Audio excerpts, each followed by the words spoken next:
या कुन्देन्दु तुषारहार धवला या शुभ्रवस्त्रावृता या वीणावरदण्डमण्डितकरा या श्वेतपद्मासना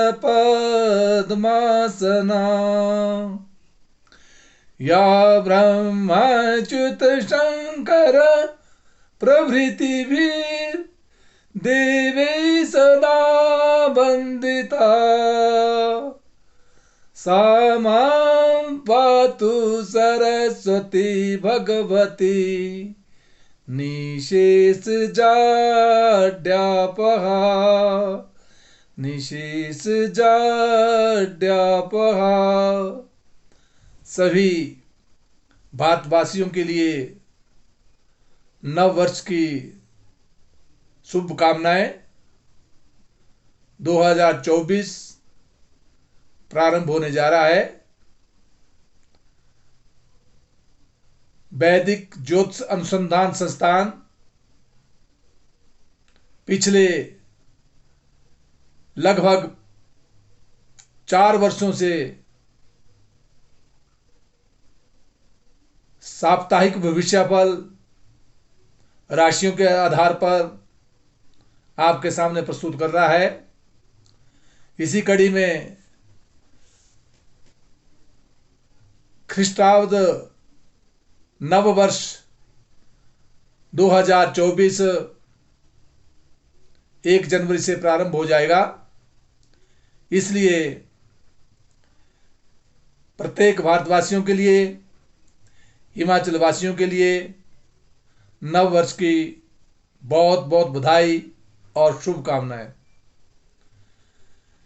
वैदिक ज्योतिष अनुसंधान संस्थान टूट शिमला साप्ताहिक भविष्यफल 1 जनवरी से 7 जनवरी 2024 तक द्वादश भाव में गोचरीय ग्रहों का प्रभाव राशि के आधार पर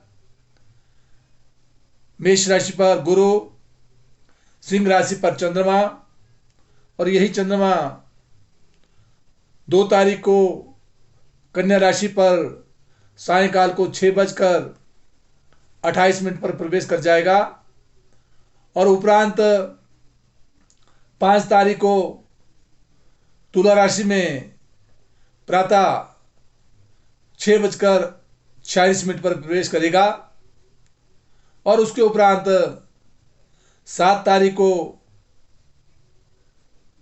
चंद्रमा वृश्चिक राशि में सायंकाल 4:01 पर प्रवेश करेगा और उसके साथ ही वृश्चिक राशि में बुध और शुक्र रहेंगे।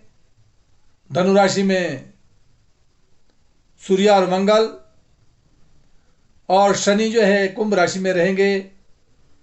राहु मीन राशि पर। बुध राशि का प्रभाव जिस प्रकार से मिथुन राशि और कन्या राशि वालों के लिए बुध का प्रभाव 2 तारीख के उपरांत प्रातः 8:28 के उपरांत जो है, क्योंकि बुध मार्गी हो जाएगा इसलिए शुभ और मांगलिक रहने वाला है।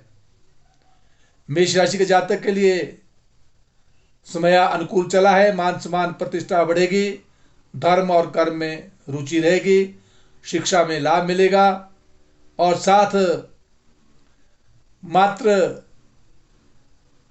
जब ये चंद्रमा कन्या राशि में प्रवेश कर जाएगा 2 तारीख के बाद, तो उस समय कुछ शत्रु पक्ष से और स्वास्थ्य का विशेष ध्यान रखना होगा।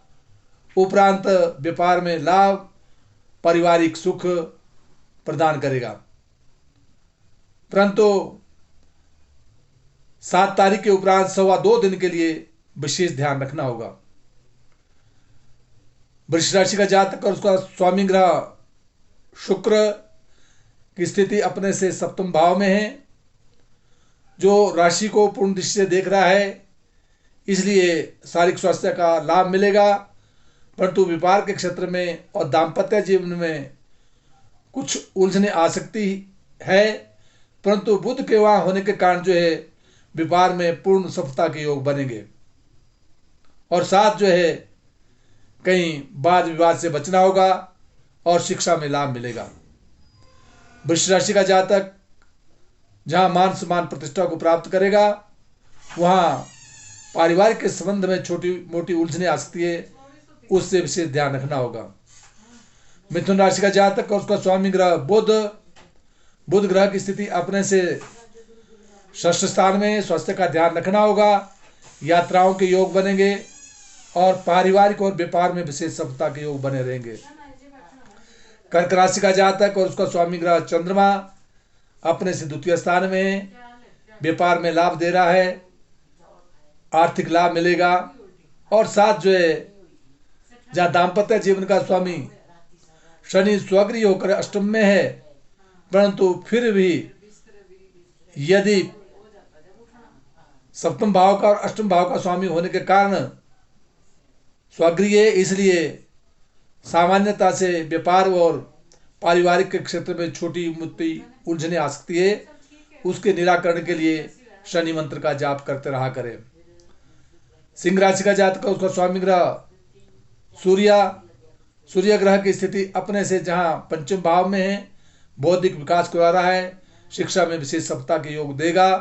दाम्पत्य जीवन का स्वामी शनि स्वगृह होकर विराजमान है, इसलिए व्यापार में भी विशेष सफलता मिलेगी। कन्या राशि का जातक उसका स्वामी ग्रह बुध अपने से तीसरे स्थान में है, मार्गी है, इसलिए नवीन योजनाएं बनेंगी, मित्रों से सहयोग बढ़ेगा, भाइयों का सहयोग मिलेगा। और उसके साथ ही जहाँ दाम्पत्य जीवन में राहु बैठा है, कदापि छोटी मोटी घटनाएं परिवार संबंध में या विवाह के संबंध में घट सकती है, उससे विशेष ध्यान रखना होगा। चंद्रमा द्वादश स्थान में कहीं बाह्य स्थान की दौड़ धूप करवाता है और व्यय की अधिकता देता है, परंतु उपरांत समय अनुकूल रहेगा। तुला राशि का जातक उसका स्वामी ग्रह शुक्र अपने से द्वितीय स्थान में है, धन प्राप्ति का योग बनाएगा, परंतु शत्रु क्षेत्रीय होने के कारण छोटी मोटी बाधा आ सकती है। परंतु बुध वहाँ है, इसलिए बुध जहाँ वाणी में प्रखरता देगा और साथ जो है दाम्पत्य जीवन में गुरु विराजमान है, इसलिए व्यापार के क्षेत्र में और पारिवारिक के क्षेत्र में विशेष सफलता मिलने की संभावना बनती है। वृश्चिक राशि का जातक और उसका स्वामी ग्रह मंगल अपने से द्वितीय स्थान में है, द्वितीय स्थान में सूर्य के साथ योग बना रहा है। यद्यपि अर्थ प्राप्ति के योग बनते हैं, परंतु नाक कान आंख संबंधी रोगों से सावधानी रखनी होगी। वहाँ दाम्पत्य जीवन का स्वामी शुक्र ग्रह भी स्वयं में वृश्चिक राशि पर विराजमान है, राशि पर विराजमान होने के कारण ये शत्रु क्षेत्रीय है, इसलिए स्वास्थ्य का ध्यान रखना होगा। परंतु दाम्पत्य जीवन को और व्यापार के क्षेत्र में विशेष सफलता के योग बनेंगे। धनु राशि का जातक और उसका स्वामी ग्रह गुरु ग्रह की स्थिति अपने से पंचम स्थान में है, बौद्धिक विकास करा रहा है, संतान पक्ष से भी लाभ मिलने की संभावना बनती है, शिक्षा में लाभ मिलेगा। और वहाँ साथ राशि पर ही सूर्य और मंगल के होने के कारण जो है क्रोध पर नियंत्रण रखना होगा। सूर्य के लिए ताम्र पात्र द्वारा जल चढ़ाते रहे तो अच्छा रहेगा। वहाँ दाम्पत्य जीवन का स्वामी अपने से द्वादश स्थान में है, इसलिए पारिवारिक क्षेत्र में और व्यापार के क्षेत्र में कहीं बाह्य स्थानों में सफलता मिल सकती है, परंतु कुछ उलझनों का भी सामना करना पड़ेगा। मकर राशि का जातक और उसका स्वामी ग्रह शनि अपने से द्वितीय स्थान में है, आर्थिक लाभ देगा। दाम्पत्य जीवन का स्वामी चंद्रमा जो अपने से अष्टम भाव में है, इसलिए विशेष करके शारीरिक स्वास्थ्य का ध्यान रखना होगा। परंतु 2 तारीख के उपरांत जब ये चंद्रमा अपने से नवम भाव में धर्म भाव में या धर्म और कर्म के क्षेत्र में आगे बढ़ेगा, तो नौकरी के क्षेत्र में और धर्म में आगे बढ़ेंगे और उसमें सफलता के योग बनेंगे। साथ जो है मकर राशि के जातक के लिए द्वादश भाव में सूर्य और मंगल का योग बना है। विशेष करके पारिवारिक पक्ष से कुछ उलझने आ सकती है या बाह्य स्थान की दौड़ हो सकती है। उसके निराकरण करने के लिए सदैव सूर्य मंत्र का जाप करते रहे हितकर रहेगा। कुंभ राशि का जातक और उसका स्वामी ग्रह शनि स्वागृह होकर विराजमान है, मान सम्मान और प्रतिष्ठा को दे रहा है। वहां दाम्पत्य जीवन में का स्वामी सूर्य जो अपने से एकादश स्थान में है, इसलिए पारिवारिक पक्ष से और व्यापार के क्षेत्र से विशेष सफलता मिलने के योग बन रहे हैं। मान और सम्मान प्रतिष्ठा बढ़ेगी और साथ जो है चंद्रमा सप्तम भाव में है, ये व्यापार में ही लाभ दे रहा है। परंतु उपरांत जब ये कन्या में प्रवेश कर जाएगा तो शारीरिक स्वास्थ्य का विशेष करके ध्यान रखना होगा, चोट इत्यादि से बचना होगा। परंतु 5 तारीख को उपरांत जब ये चंद्रमा तुला राशि में 6:46 के प्रातः प्रवेश कर जाएगा, उसके उपरांत समय बहुत अनुकूल आएगा, मान सम्मान और प्रतिष्ठा बढ़ेगी। मीन राशि का जातक और उसका स्वामी ग्रह गुरु अपने से द्वितीय स्थान में अर्थ प्राप्ति के योग बना रहा है। वाणी में लावण्य देगा, कहीं मान और सम्मान और अच्छा भाषण देने की संभावना बनती है। परंतु राशि पर जो है राहु होने के कारण कदापि शारीरिक स्वास्थ्य का विशेष ध्यान देना होगा। दाम्पत्य जीवन को देख रहा है, इसलिए व्यापार के क्षेत्र में और पारिवारिक के क्षेत्र में विशेष सफलता के योग देगा। फिर भी चंद्रमा अपने से षष्ठ स्थान में होने के कारण रोग भय से सावधानी रखनी होगी। उपरांत जब कन्या में आएगा तो व्यापार में और पारिवारिक क्षेत्र में सफलता देगा। परंतु जब ये तुला राशि में प्रवेश कर जाएगा 5 तारीख के उपरांत, तो विशेष करके 2.25 दिन के लिए तुला राशि में प्रवेश करने के कारण मीन राशि के जातक के लिए कहीं चोट इत्यादि से बचना होगा। परंतु जब ये 7 तारीख को सायंकाल जो वृश्चिक राशि में 4:01 पर प्रवेश कर जाएगा, तो उस समय जो है धर्म और कर्म की तरफ विशेष रुचि बढ़ेगी। जिन जिन भावों का जो स्वामी ग्रह बनता है, उन ग्रहों के लिए पूजा पाठ इत्यादि करते रहना चाहिए। जय हिमाचल, जय भारत।